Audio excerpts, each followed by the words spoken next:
Sabay-sabay natin alamin ang mga kaganapan na nangyayari sa ating bansa.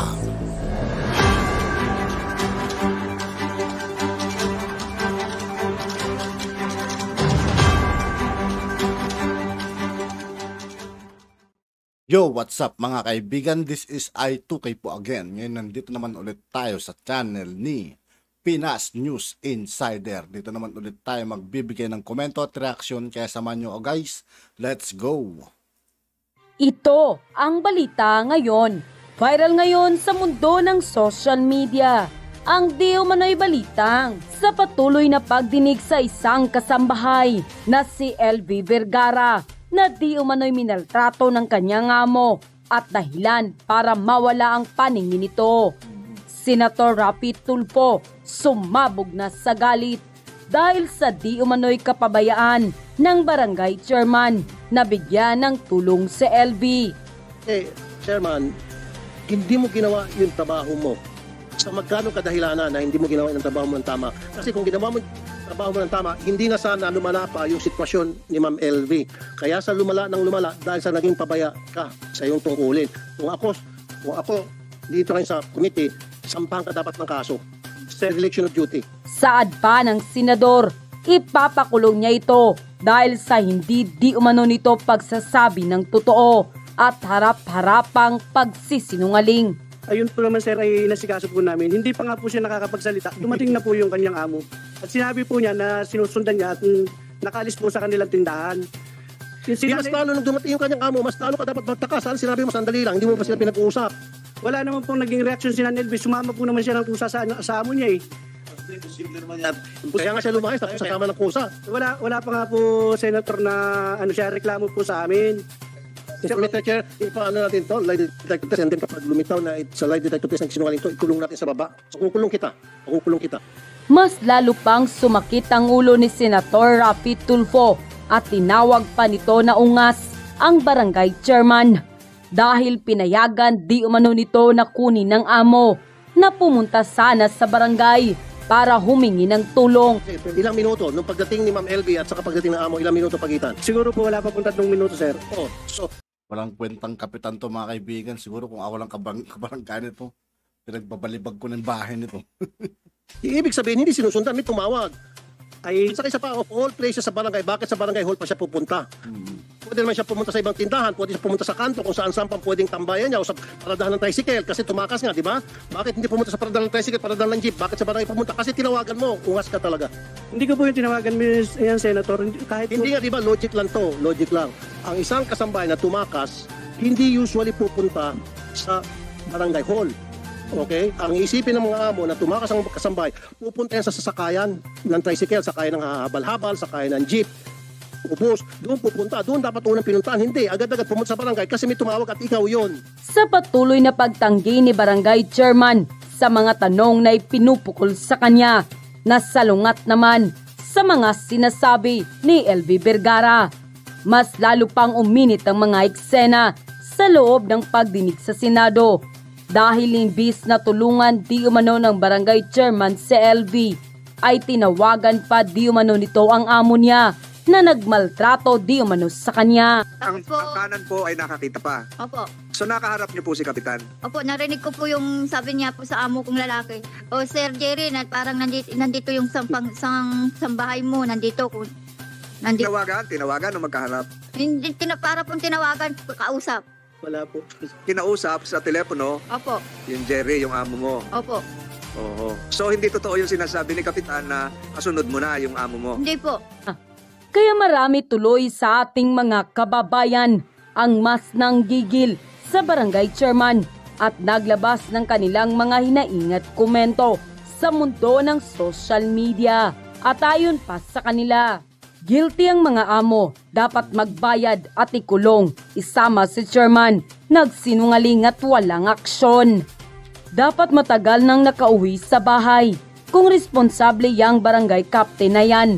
Kasi tumakas na nga ang tao, binalik pa sa amo. Sana makamit mo ang hustisya, LV. Dapat si chairman makasuhan din. Dapat tanggalin sa pwesto yung barangay chairman na yan. Alam ng may mali ang kinakampihan pa. At sa mga amo ni nanay, makulong sana kayo. Dapat dyan makulong, pati amo ni LV. Kasuklam-suklam ang pagsisinungaling sa harap ng mga senado. Walang awa kay LV. Automatic tanggal na yung barangay tagay na yan. Huwag nang magpaikot-ikutin pa ang mga senador para may masabing ginagawa kayo. Sayang mga laway ninyo. Kasuhan ang dapat kasuhan. End quote. Okay. Ulitin ko ulit, ibang question naman to.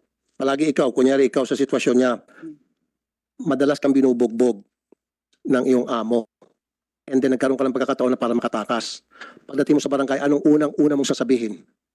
Kung ikaw, si Ma'am LV. Hindi, wag na sagutin mo sa akin. Ulitin ko, madalas ka nang binubugbog, sinasaktan, lahat na ginagawa sa inuuntog ulo mo, tinutusok mata mo, etc. etc. And then, nagkaroon ka ng pagkakataon na makatakas. At nung makatakas ka, pumunta ka sa barangay. Anong unang-unang lalabas sa bibig mo pagdating mo sa barangay? Siyempre po, magre-reklamo po. Exactly. At yun ang ginawa niya. Na kinukontra mo ngayon, stupido.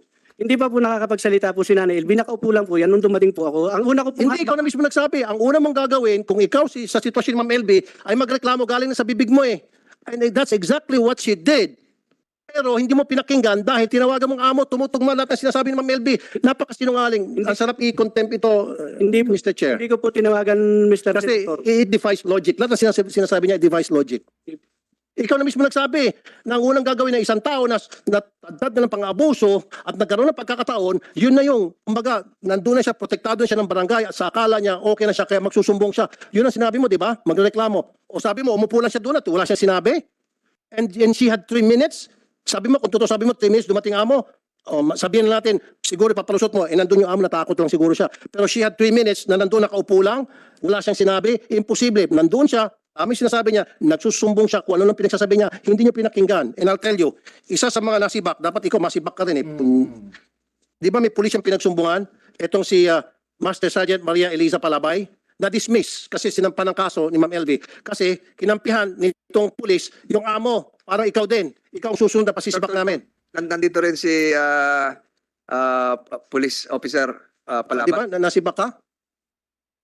Na-transfer, sir, ng lugar, sir. Kaya, Your Honor. o ganun na-transfer ka, nasibak ka. Yes, kasi- Your Honor. Kasi nireklamo ka at nakita, may probable cause, yung reklamo ni Ma'am LV kaya ka na-transfer. Tama? O, ganun ka rin. Kaya lang ikaw hindi ko dapat ma-transfer, dapat ikaw ay makulong o masibak sa serbisyo. In your case, inireklamo ka dahil kinampihan mo yung amo at binantaan mo pa si Ma'am LV. Ito yung sabi sa reklamo, binantaan mo na wag nang mag-report, i-report yung mga employer, kung hindi ay siya'y makukulong at mamapatayin. Your Honor, personally po, hindi ko po nakakausap si LB po, Your Honor. Anyway, mamaya ka na. Ito yung chairman talaga kasi kung hindi ka naging pabaya sa tungkulin mo, hindi na sana dadagdagan yung kalbaryo at impyerno na niranas nito. Naging pabaya ka talaga, Mr. Chair. Mr. Barangay Chairman. Totoo yan. Galing na mismo sa'yo, corner ka na eh. Magreklamo ka, yun ang una mong gagawin pagdating mo sa barangay. Yun ang ginawa niya. Mr. Senator, hindi nga po siya po nagre-reklamo pa. Hindi pa po siya umimik po, Mr. Chair. Yan po ay talagang nakaupo. Ang una ko pong hakbang, sabi ko po, sa mga palinisan po, kasi nga po, madungis po. Hindi ko naman po kilala si Ate LB. Hindi ko po kilalang katulong yan ng mga Ruiz. Senator Tulfo, Senator Padilla. Tapos babalik ulit tayo doon sa sunod yung kamag-anak ni LB. Tapos papunta tayo sa DOH and PNP. Apo, Senator Padilla. salamat po, Chairman. Sundan ko lang po yung tanong ni Senator Raffy. Kasi dapat automatic yung Chairman eh. Pagka may dalawang partido doon sa harap mo, kakausapin mo pareho, di ba? Di ba? Bakit naman ang pinakinggan mo lang, yung amo lang, hindi mo kinausap yung isa? Di ba automatic yun, pakikinggan mo yung dalawang partido? Kasi nga po, Mr. Senator, wala naman, maganda naman po yung dating ni Mr. Ruiz. Wala naman pong panganong pinuwersa si Nanay LB na Tumakas na nga. Tumakas na nga. Hindi nga po namin alam, sir, na may ganun nangyayari kay Nanay LB. Di ba Kasi sinabi ka mo nung amo na tumakas? tumakas nga daw po kasi ang sabi niya, Nahuli na eh, di ba? Doon pa lang sana eh, dapat kinausap na lamang niyang tumakas. Dapat doon pa lang inalam niya na kung ano yung nangyari, kung bakit tumakas yung tao niya. Dapat napag-usap na sila doon. Doon pa lang, di ba? Iba na yung ginagawa niya sa tindahan. Wala na daw pong... Kaya nga, pinakinggan mo yung amo pero hindi mo pinakinggan si nanay. Eh, hindi na nga po nagsalita. Sumama na rin po siya kay Mr. Ruiz eh. Dapat tinatanong mo, di ba? Di ba tinanong mo dapat? Di ba automatic yon pagka sa barangay, tatanungin mo yung dalawang partido? Di ba? Di ba ano po yan? Yan ang SOP? Ay, yun po lang sir talaga ang naging pangyayari po sa Hindi, barangay. parang sinasabi mong hindi mo ginawa yung trabaho mo. Eh, ginawa ko po sir dahil Hindi mo kinausap. Di ba ang trabaho ng chairman, pakinggan mo yung dalawang partido? wala nga po sinasabi si Nanay LB. Hindi mo nga tinanong. Tinanong mo ba? Tinatanong po namin, hindi po siya Tinatanong mo si nanay. hindi po na-imik. Nay, tinanong ka ba ni chairman? Tinanong kayo, nung nandun kayo. Hindi po. Ano lang? Basta lang po, sabi ko, ako pong nagsalita, sabi ko, Chairman, pa-check po yung gamit ko. Baka po, sabi nila, nagnakaw po ako doon. Nagsalita ka po, Nay. Opo. Chairman, nagsalita. Madami po kami doon, Senator, kaya po alam po ng lahat na hindi po naimik po si Nanay LB. Bakit pa siya tumakas? Kung hindi naman siya iimik, nandun na siya. Hindi nga po namin sir alam na yan ay katulong ni Sir Jerry.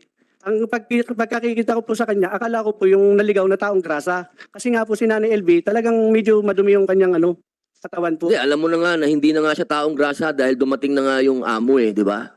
Dumating na nga Ang dito, chairman, hindi mo ginawa yung trabaho mo. Dapat kasi, tinanong mo din siya. Kung ano po ba ang sitwasyon, bakit kayo nandito sa barangay. Natural yun Yun ang una mo dapat ginawa, chairman. Huwag mo akong ganun-ganun lang sa tenga, uupakan kita. Maniwala ka sa akin. Chairman, yung katarungan pambarangay, ikaw ang chairman o meron ba iba chairman? Ako po. Ayun. Saka po yung mga... Lahat naman yan, meron logbook di ba? Nire-register nyo. Kung may magre-reklamo. Meron ba ho tayong record sa inyong barangay na pumunta si Manang LB nung ganitong panahon, ganitong oras, at ano yung inyong naging aksyon? Nainis na si Senator Robin Uupakan ka niya, kapitan. Bahala ka dyan. Meron? Wala po. Dahil po nga, madali lang po si Nanay Hindi, LB. kahit pumasyal doon, kinuha nung kanyang amo, dapat nakalagbook yun Diba? Katungkulan nyo ng barangay captain na ilagbook kung ano yung naging aksyon. Pwede rin ilagay doon, walang naging aksyon dahil sinundo na nung amo. Diba? Wala tayong record. Sa pagkatanda ko po, wala po. Ayun, pero katungkulan mo dapat gumawa ng record. Barangay secretary, tiningnan ni barangay health worker, may barangay social welfare officer, di ba? Yung marami kayo kamo doon, di ba? So wala tayong papel kung ano man. Wala po. Pero nag-seminar tayo niyan. Nakakalungkot yan. Senator Estrada. Gaano ko nakatagal, Kapitan? Isang first term po ngayon, Senator. So tatakbo ka. Sunod. May plano pa po. Ano na? Tatakbo. Huwag niyo iboto to. Hindi ka naman nanalo. May plano kang tumakbo ulit. Huwag nyo iboto to. Hindi ka mananalo. Ang kulit Meron po. Okay. Bakit? Talo ko na. Talo ka. Bakit ang tawag mo kay Jerry, sir? Ay, yun lang po ang tawag na, Sir Jerry. Dahil yung po ang... Matagal mo na kilala. Hindi po. Hindi, yung po, kilala po namin na may tindahan siya. Kaya nga, bakit sir? Di ba dapat Jerry lang o ano? Bakit may sir? Yun lang po na sabi ko, Mr. Senator po. Anong pumunta siya sa barangay hall, si Sir Jerry kagad ang tawag mo? Hindi po. Dito ko lang po nasabi yung Sir Jerry. Okay. Sige.